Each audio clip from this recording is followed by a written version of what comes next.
स्वागत है आपका हमारे YouTube चैनल कॉमिक फैन पर। दोस्तों, आज मैं आपके लिए कॉमिक्स लेकर आया हूं जिसमें कॉबी और भेड़िया अलग अलग होते हैं आपके डिमांड पर, जो कि जानवर कॉमिक्स का अगला भाग है। चलिए शुरू करते हैं। कॉबी और भेड़िया। अनंत आकाश में छिपे रहस्यों को जानने की कोशिशें सदियों से की जा रही हैं। परिणाम स्वरूप इंसान की कोशिशों के कदम चंद्रमा और मंगल के धरातलों को छू चुके हैं, मगर अभी सैकड़ों लाखों रहस्य ऐसे हैं जिन तक इंसान पहुंचे या ना पहुंचे, मगर कोई एक वहां तक न सिर्फ पहुंच गया है बल्कि जान गया है चंद्रमा के दो उपग्रहों की ताकतों को भी, फोबोस और मोबोस, जिनकी शक्तियां असीमित है।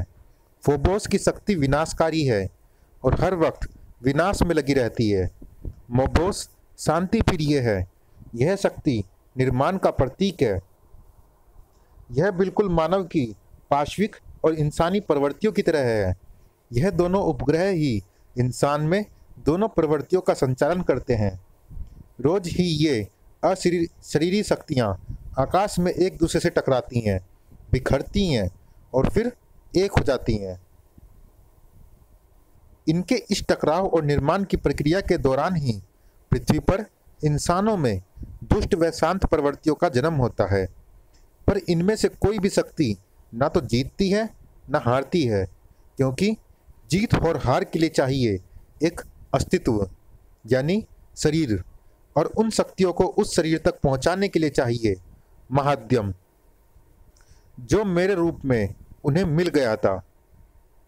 इस प्रकार फोबोस और मोबोस नाम की वो दोनों शक्तियां समा गई उस शरीर में जो है जंगल के जल्लाद भेड़िया का शरीर। मैंने दोनों प्रचंड शक्तियों को अपनी तंत्र साधना के बल पर कॉबी के शरीर में प्रविष्ट करा दिया है। अब शुरू होता है मेरा वह काम जिसके लिए मैंने इतना सब किया। मैं वुल्फानो से यहाँ कॉबी को वापस ले जाने के लिए आया हूँ। कॉबी के बिना वुल्फानो सूना पड़ा है। कॉबी ही दे सकता है वुल्फानो को वारिस। कॉबी वुल्फानो की नींव है। मुझे यकीन है कि मैं उसे ले जाने में जरूर कामयाब हो जाऊंगा। कॉबी ही भेड़िया का असली नाम है, यह जानने के लिए पड़े वुल्फा, और यह काम करेगी भेड़िया में समा चुकी फोबोस और मोबोस शक्तियाँ। भेड़िया पर फोबोस और मोबोस शक्तियाँ अपना रंग दिखाने लगी थी। क्रियाओं! भेड़िया ने उस हाथी को सिकंजे से मुक्त किया ही था कि वहां आ पहुंची जेन। जेन भेड़िया का बदला हुआ रूप देखकर आश्चर्यचकित हो उठी। आज मुझे महसूस हो रहा है जेन कि मेरे जिस आधे इंसान पर तुम्हारा हक है वो तुम्हें मिलना ही चाहिए, मगर जेन के भाग्य शायद अभी यह मंजूर न था। भेड़िया हाथी द्वारा डाले गए उस व्यवधान से बुरी तरह से भड़क उठा। जंगल का वह रक्षक भक्षक बनकर टूट पड़ा उस हाथी पर, जैसे जाग गया था भेड़िया के अंदर का जानवर। तुझे तेरी दुष्टता का फल चखा कर रहूंगा। भेड़िया रुक जाओ, वह हाथी तो हमें फलों की डाली प्रेम पूर्वक भेंट देने के लिए लाया था। तब नफरत से चीख पड़ी जेन। मैं तो तुम्हें आधा इंसान समझती थी भेड़िया, मगर तुम तो पूरे जानवर हो। मैं तुमसे नफरत करती हूँ। पूज्य बाबा ने जेन की नफरत को दूर करने का रास्ता भेड़िया को सुझाया।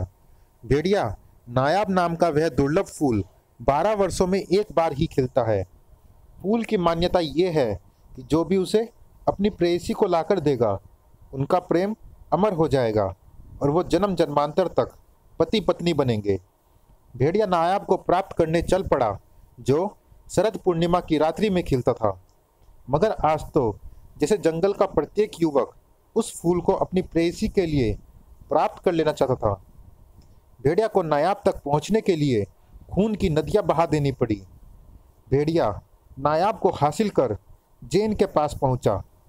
चांदनी सा पवित्र नायाब तो रक्त रंजित हो चुका है। मुझे ये नहीं चाहिए भेड़िया। मुझे तुम्हारे अंदर के जानवर से नफरत है। मुझे तुम्हारे अंदर का इंसान चाहिए। तुम यहाँ से चले जाओ भेड़िया। पृष्ठ संख्या 6 और 7 का सारा कथानक आपने पढ़ा। पूर्व कॉमिक जानवर में। आगे क्या होता है यह प्रस्तुत कॉमिक में पढ़े। जबड़े भींचे आगे बढ़ चलाता भेड़िया। भेड़िया रुको भेड़िया। ओह भेड़िया, ये तुम्हें क्या हो गया? तुम तो एक मासूम से खरगोश की हत्या से भी जंगल में तूफान खड़ा कर देते थे।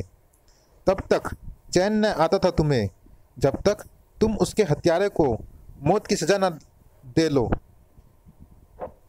मगर आज फूजो की आवाज़ भी न रोक पाई भेड़िया के कदमों को। मगर आज महज मुझे खुश करने के लिए, इस फूल की खातिर क्या निर्दोष जान ले डाली तुमने? क्यों क्यों भेड़िया क्यों?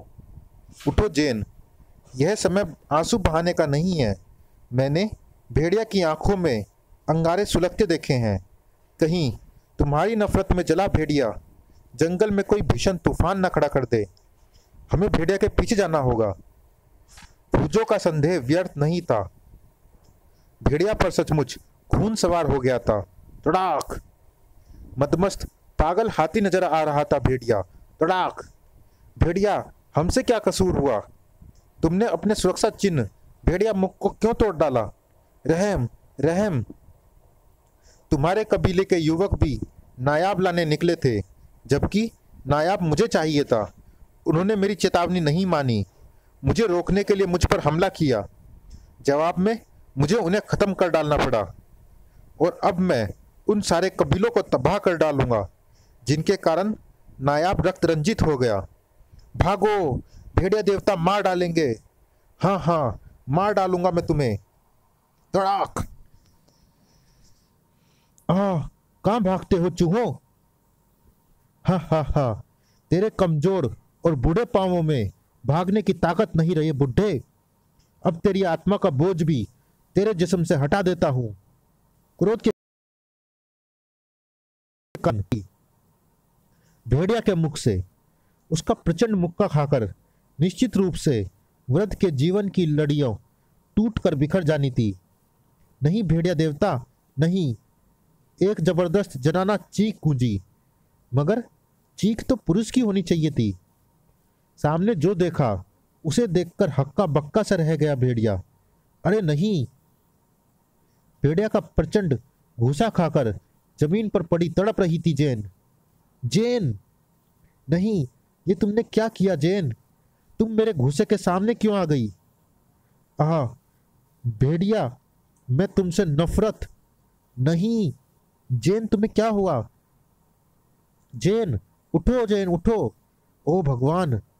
जेन की हालत देखकर भेड़िया की सारी दरिंदगी जैसे सिर से उतरकर पांव के रास्ते निकल गई थी। ये ठीक तो है ना फूजो बाबा? तुम्हारे घूसे की चोट से तो चट्टानों के भी सीने छिटक जाते हैं भेड़िया। ये क्या किया तुमने मूर्ख? इसे फौरन मेरी कुटिया पर ले चलो भेड़िया, फौरन। अगर जेन को कुछ हो गया तो मैं जंगल में आग लगा दूंगा बाबा। जल्दी ही। फूजो जेन के उपचार में जुट चुका था। भेड़िया, तुमने बहुत घातक ढंग से मारा है इसे। ये बेचारी उस वृद्ध को बचाना चाहती थी। इसे बचा लो फूजो, किसी भी तरह इसे बचा लो। सुना है प्यार में बड़ी शक्ति होती है। अगर तुम्हारे प्यार में शक्ति होगी तो ये बच जाएगी। एक बार ये होश में आ जाए बाबा, फिर ये जो कहेगी वही होगा, जो चाहेगी वैसा ही होगा। मैं इसे इंसान बनकर दिखाऊंगा। अपनी हिंसा से ही मैं इसकी निगाहों में जानवर बन गया। मैं अब हिंसा करूंगा ही नहीं। मैं प्रतिज्ञा करता हूं बाबा कि कभी क्रोध नहीं करूंगा। नायाब पर लगे हिंसा के इस लाल रंग को प्रेम के रंग में रंग दूंगा। जेन उठो जेन। भेड़िया, जो हुआ उसके लिए मुझे माफ कर दो जेन। मैंने तुम्हारे सिर पर हाथ रखकर प्रतिज्ञा ली है कि मैं इंसान बनूंगा। मैं तुम्हारे अंदर एक संपूर्ण इंसान को ही देखना चाहती हूँ भेड़िया, क्योंकि तुम्हारे अंदर छिपा जानवर ही तुम्हारे और मेरे मिलन के बीच में बाधक है। तुमने मुझे क्षमा कर दिया जेन, अन्यथा तुम्हारी नफरत के साथ मैं जिंदा न रह पाता। अब तो तुम्हें मेरे हाथों नायाब को कबूल करना ही होगा। थैंक यू भेड़िया। आखिर भेड़िया के दिमाग को क्या हुआ है? मैंने पहले कभी भेड़िया को इतना भावुक होते नहीं देखा। भेड़िया का ये बर्ताव बीमार जानवरों में होने वाले उन परिवर्तन जैसा है जिसमें जानवर कभी तो बहुत उत्तेजित हो जाते हैं और कभी बहुत शांत। मुझे भेड़िया में हो रहे इन परिवर्तनों का कारण जानना होगा, पर कारण इंसानी मस्तिष्कों की पहुंच से दूर था। जानवर और इंसान में जंग शुरू हो चुकी है। यही जंग कोबी के लिए खोलेगी वुल्फानो का रास्ता। कोबी खुद कहेगा कि जंगल अब उसके किसी काम का नहीं, मगर ऐसा कम से कम वो लोग नहीं कह सकते थे। गांव और कस्बों के विस्तार के साथ ही वे शहरों में बदल गए हैं। डाकू अब उन शहरों में सुरक्षित नहीं रहे, इसलिए हमने अब अपना निशाना जंगल को बनाया है। खजाने की जंगल में भी कोई कमी नहीं। वो देखो, कस्तूरी मृग। धाड़, इसके पेट में जो कस्तूरी मिलती है वो बेशकीमती होती है, मगर एक कस्तूरी से काम नहीं चलेगा।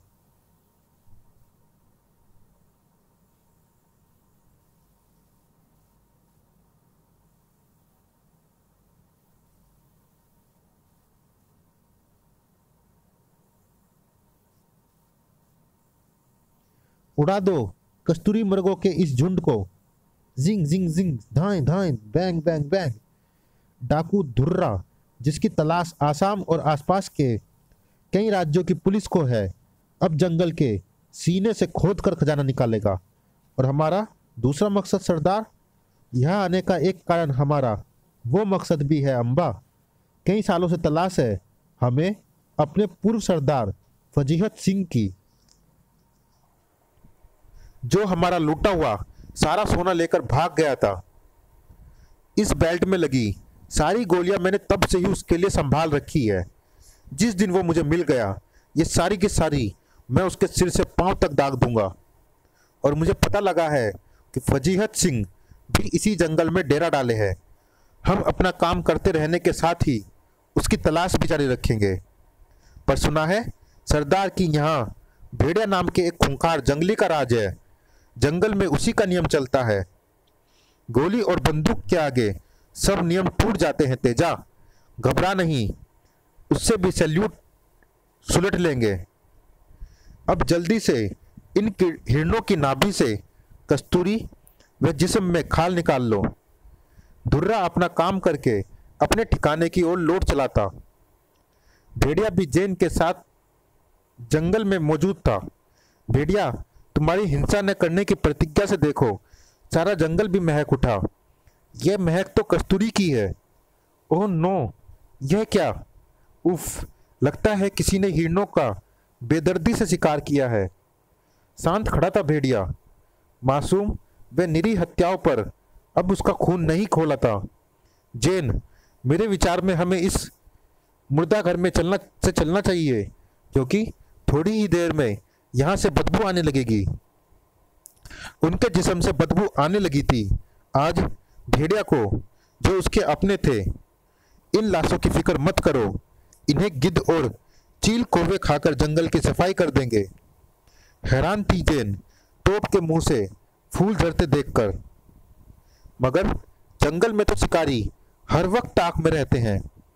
उतार लो इन खरगोशों की खाल, जल्दी करो। भेड़िया, भेड़िया आ गया। भागने का समय नहीं है। भेड़िया से माफ़ी मांग लो। रहम भेड़िया, रहम।